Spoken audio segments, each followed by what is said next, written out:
Welcome again to Welcome. another episode.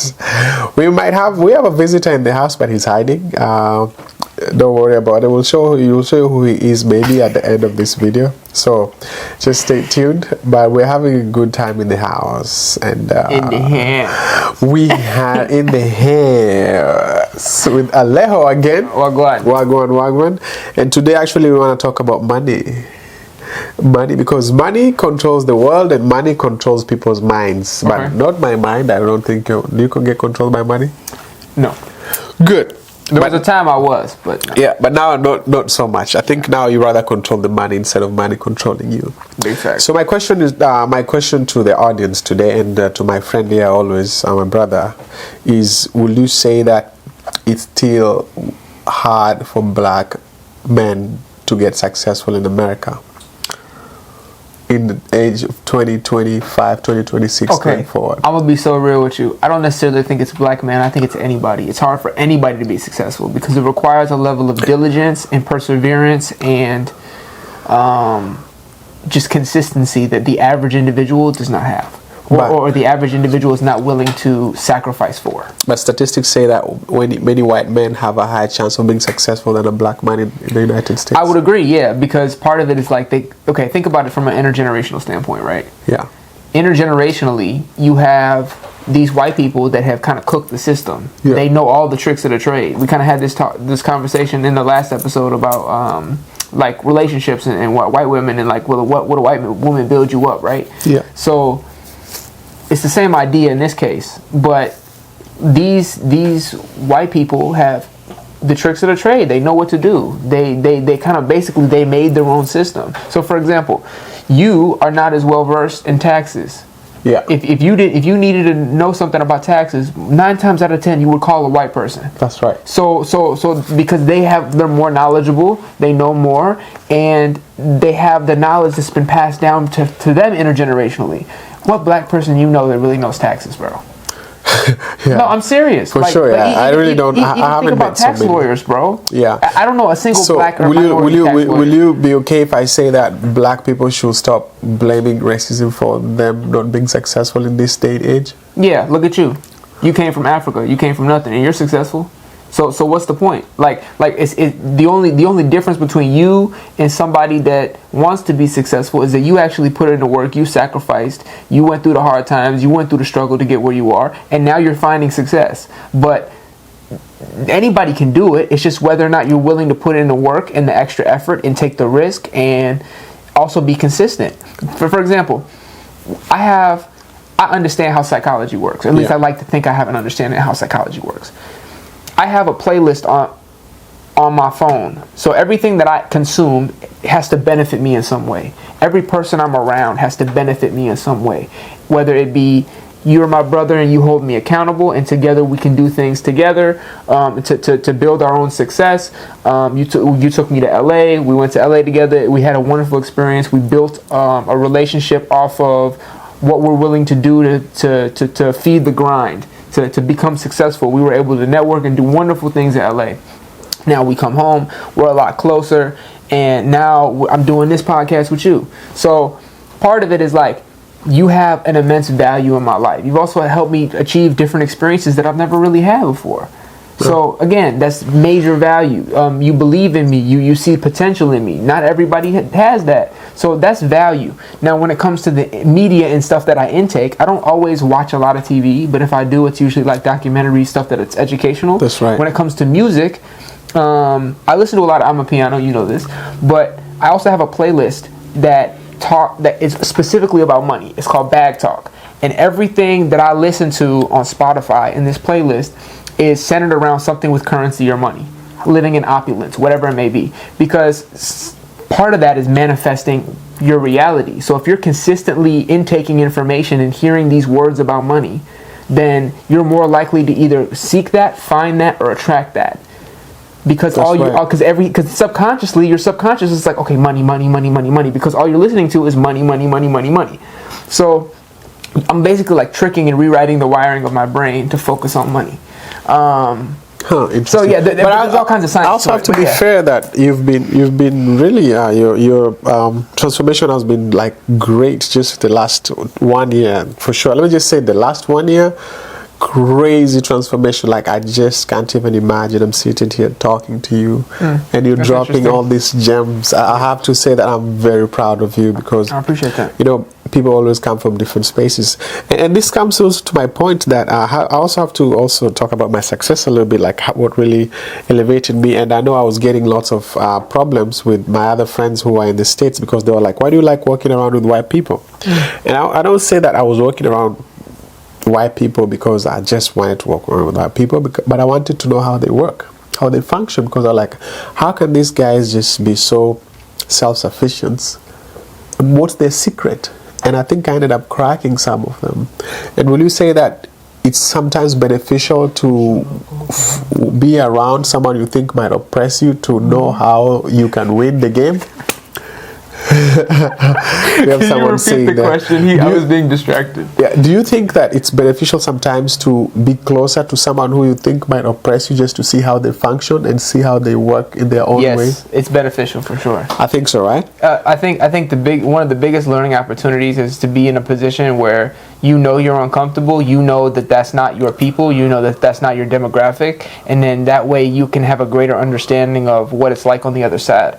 There's that saying, the grass isn't always greener on the other side of the fence. Yeah. And I think that sometimes it's important to go on that other side of the fence to know what you're missing out on, or to know what the challenges are. Because, for example, like if you have the goal in your life to be a Fortune 500 CEO, Yeah. then you need to work for a Fortune 500 company, because you need to understand the things that these average workers, the people that are eventually going to work under you, understand. You have to know what it's like to be in that position, because then that'll make you value your position when you're much higher on the totem pole so much more, because you're going to understand, listen, these are the practical things that my employees are going to go through. So what can I do to help them be more successful, or what can I help them what can I understand and learn so that I can help them to do their jobs better or more proficiently, or what do I know that they're struggling with that I can give them to help them? I see. You know? Yeah, it's interesting. Yeah. Because I'll tell you, bro, being successful financially is not easy. And mostly if you're starting from zero. Oh, for sure. Yeah. And you know, like I have to give young men or young people a hack here. Is like the only way towards your success is by having a network. You can have $1 million, Sure. $2 million, $3 million, but if your network is crashed, you're going nowhere. Well, here's the thing. I think that's part of it, and it's very important to have people around you. Like it's that saying that like you're going to be the sum of the 5 people you hang around. So if you hang around 5 millionaires, you're going to be the 6th. If you hang around 5 nobodies that's deadbeats, then you're going to be the 6th. Yeah. I think part of that is, even for people that are concerned behind the camera, like, oh, how am I going to do that? How can I do that? Or where can I even start? I think that the best place to start is get into the saving money game. It's not always about generating wealth. For example, let's say you work a 9 to 5, right? And your goal is to have, I don't know, like $10,000 in your savings by the end of the year, which is very doable. Let's say you get paid $18 an hour, right? So let's do some math real quick, right? So if you get 18 an hour, so 18 times 40 equals 720. Do that times 52, because that's how many weeks you're working. That's $37,440 every year, right? So then let's say now if we, I don't know, like taxes, so 1,000. time. Okay, yeah. So you think $1,000 in taxes? You think so? I think it's probably more than that. Maybe I would 2,000? say it's probably like at least 6,000 or 7,000 in taxes. That's crazy. Okay, every let's year. say Yeah. 7,000. Okay, so let's say it's 31,000, right? Yeah.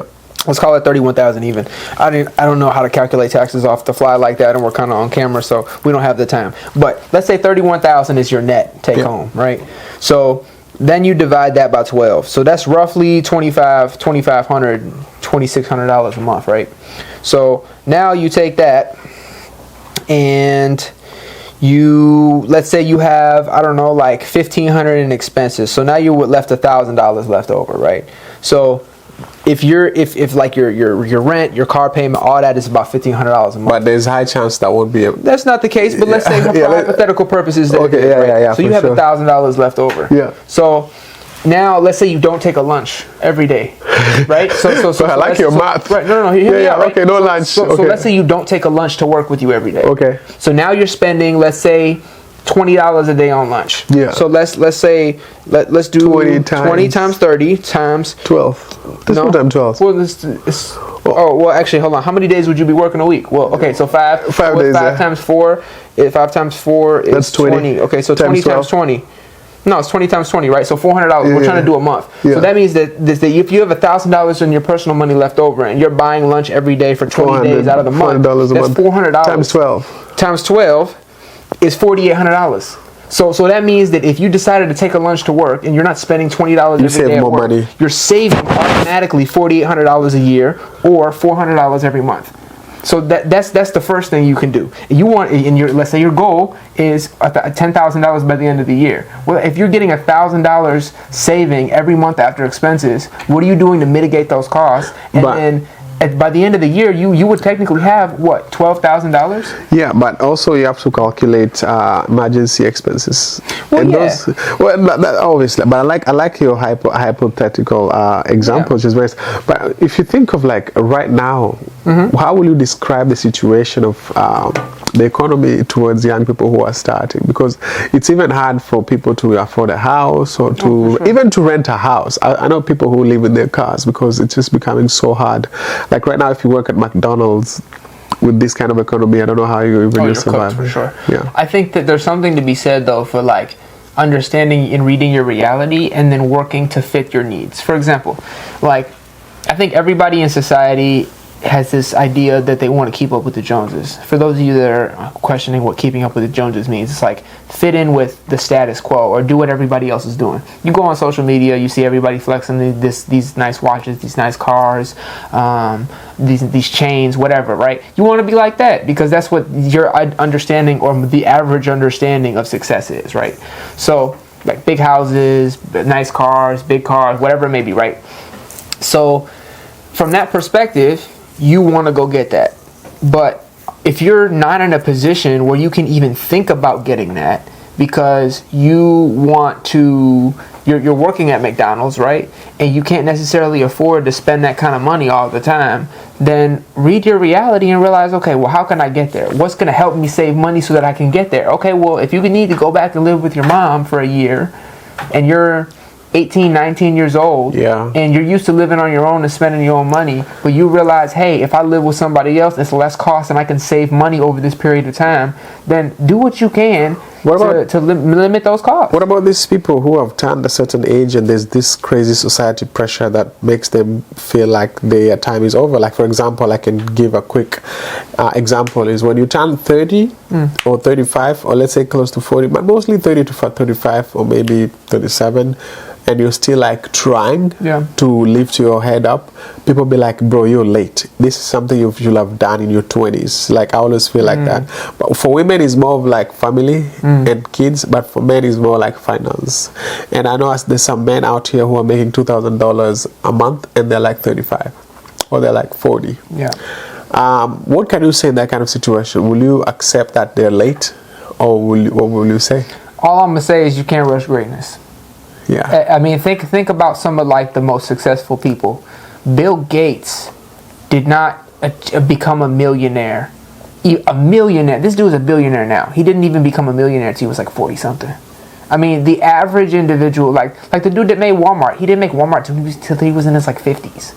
So like, what about the guy from Kentucky Fried Chicken? He was probably like, he was like his 50, almost 60 when he became a millionaire. So you got to think about it. Like most of these people that are overly super stupid wealthy people, like J.P. Morgan, he probably didn't become or Carnegie or Ford. Like most of these people probably didn't become billionaires and millionaires when they were in their 20s, in their 30s. They were like grown men, and then they were like, okay, wait a minute, now I have this idea, now it's going to work out. So you can't really rush greatness. And to say that you want to put a timetable on your own success because you have to have it then, to me is unrealistic. It's interesting, especially if you're not putting yourself in a position to get there at that point. Like, for example, so I'm 21, right?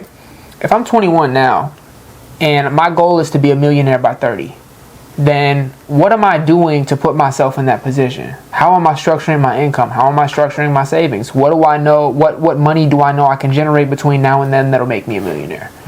Instead of just kind of willy-nilly going out to the club every night and buying. I also feel like there's some stages in life where people have to experience themselves so that they don't lose track. Because I always feel like there's a reason why, let's say for kids, you start by in your mother's womb and then you end up teething, you start crawling, you start walking around, you start talking, and these things apply to everybody and they should accept it. So me, I will never blame myself for not being a millionaire in my early 21. Well, I've been a millionaire in Kenyan shillings, I can't lie to you, so many times.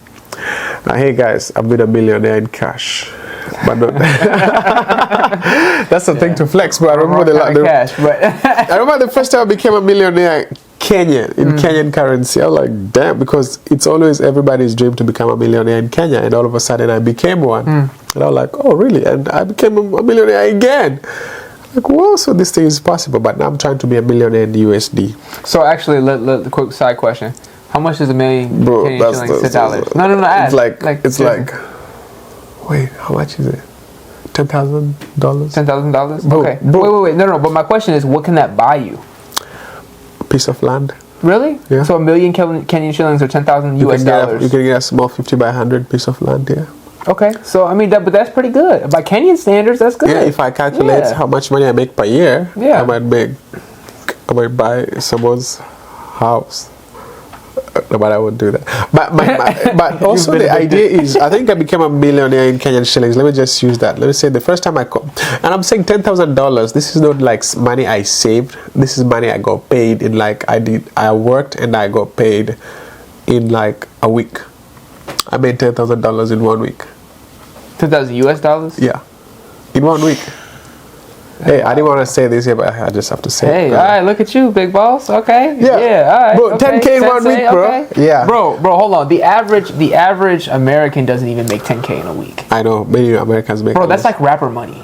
Because think about it. If a rapper does a show, one show a week, and they're popular enough, they might get like 10 grand a week. For 10 grand a show. Maybe they get 20, 30 grand a show. Yeah. So that's like rapper money, bro. Yeah. You made it. Hey, shout out to you for sure. A few times. And hey, what were you doing in Kenya? And then how can you do that here? My business. And actually, this is funny because as soon as I make 10K a week, do you know what I did? I put that money in my business. I think I spent 6K back to the business. You want to give me some money? And this is you want some money? Yeah. Give we'll have to talk off camera. Give me some money. We'll have to talk off camera. But now I am a little bit broke because I've been working on this business. It's really catching. He said we're gonna have you put broke in air quotes. Yeah, because I'm broke for sure. Yeah, I'm broke. But I put money in the business, and my next time I did this business, you know how much I made in a week again? $2,000. Hey now. I was like, huh? This thing is... So don't feel like you have to rush. Yeah. Just do your thing. As long as you're passionate about it. I always feel like society puts so much pressure. Oh, if you're 28 and you didn't do this when you were 25, then game over. I'm like, bro. No, the only time I know game is over is like when like age is catching up with your like organs and your health. Like I have to say that women always get this pressure of having a kid, and when they turn the ages of 37, 38 and they have no kid, that's a reality, bro. When you turn 40 and you don't have a child, this is biological things in your body will start manifesting in a different way. But when it comes to like finance and society stuff, this thing can be controlled. It's always never too late, you know what I mean? Yeah, so Baba, this is crazy. And will you say that for those people who say that they just want to support, we have this kind of communities in America that they just want to support people of their kind, that they be like, okay, I only shop in black business, I only do white, I only support white business, or what will you say about that? Do you think that can lead into progress in the community? Yes and no. Yeah, I think that by choosing to only support one business is prejudiced. Whether you realize, here's the thing, only shop with a product or a group of people, not for their race, but because of the value that that product or service brings. For example, if you want to go to a cleaner's, right, and you know that the black cleaner doesn't do a good of a job as the white cleaner, but you only want to support black-owned business, then go to the white cleaner because you know that they're going to clean your clothes better. Don't just go to the black cleaner because you want to support black business. If that black business isn't worthy of your business, then why would you choose to support only that business? So I think part of it is like people, again, it goes back to this idea and like this division in society where it's like this us versus them mentality. Shop and pay for services because they have real value. Don't just do it out of principle. I think that unfortunately there are plenty of black businesses that are far superior to their white counterparts that don't get enough credit. I think that that's fair. And there has been a systemic divide within and even this effort to suppress minority business. I'm not going to say that this doesn't exist because it does. But part of it is like by only choosing to shop black, how are you being equitable to everybody else? For example, like if you only want to shop black, are you no longer willing to shop Chinese or Mexican? There's something I've seen also. I have to say that maybe some black activists try to do that so that money can circulate in black neighborhoods, but at the same time I feel like money doesn't, because anytime I've realized many black people, they get money, they go and buy fancy stuff, and this fancy stuff are owned by like Nike or who owns Nike? I don't even know. I mean, like people have shares, but people have shares. But is it like a white people company? Probably is. I don't know. Actually. Yeah, because I think the only one is Yeezy that I know is like owned by Kanye West. No, because I mean, well, hold on. If you're think about like ownership, yeah, but I don't even think Kanye owns Yeezy anymore. Oh, maybe he works. Didn't he sell it to Adidas? Oh, I think I heard something. And then Adidas dropped him. Yeah. So, but anyway, hold on. Who owns Nike? I'm gonna actually look this up. Please continue talking now. Yeah, but I'm just saying that a white man. White man? A white man. Yeah. Yeah. Hey, so Phil Knight. Shout out to Phil Knight. Well, he started it. Yeah. Damn. Yeah. It's crazy, bro. Nike is just blown up. Shout out to Phil Knight. Appreciate it. But money doesn't circulate in black neighborhoods as much because we buy all these Nikes and we buy like Zara stuff. We want like fancy stuff. So I think it's time that also white people should let black people access this chicken that they've been eating for decades, because it's, like I live in this neighborhood here where I'm like, I think I'm the only black guy. I've never seen a black dude around here. I think that I don't think I've ever seen. I've never seen any. And you see all these rich white people. Yeah. And sometimes when I walk around, I think they look at me like, who's that dude? They be looking at me crazy. Yeah, for sure. 100%. Yeah, for sure. They feel like you don't belong here. Yeah. Oh yeah. It's crazy. Yeah. Anyway, but this is the country we live in, and we have to do everything to change it and change the culture and help it grow in a different way. Yeah. I would love to extend this conversation, but obviously we have another one coming soon, so they'll come back to back. But I want to say thanks to all the subscribers and everybody who watches us. It's just an amazing time. How many subscribers are we at? I think 5,230 something. That's still pretty high, though. That's good. Think about the mega growth that we've had in like the last. Yeah. Hey, listen! Shout out to each and every one of you, man.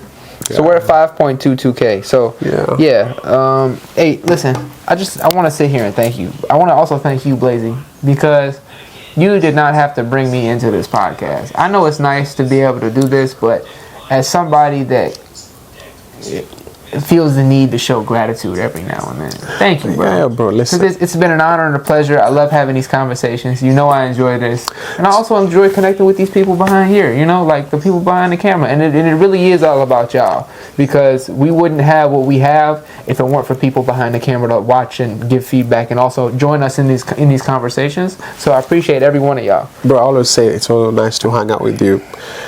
Sometimes I stay up late. Sometimes it's always magic.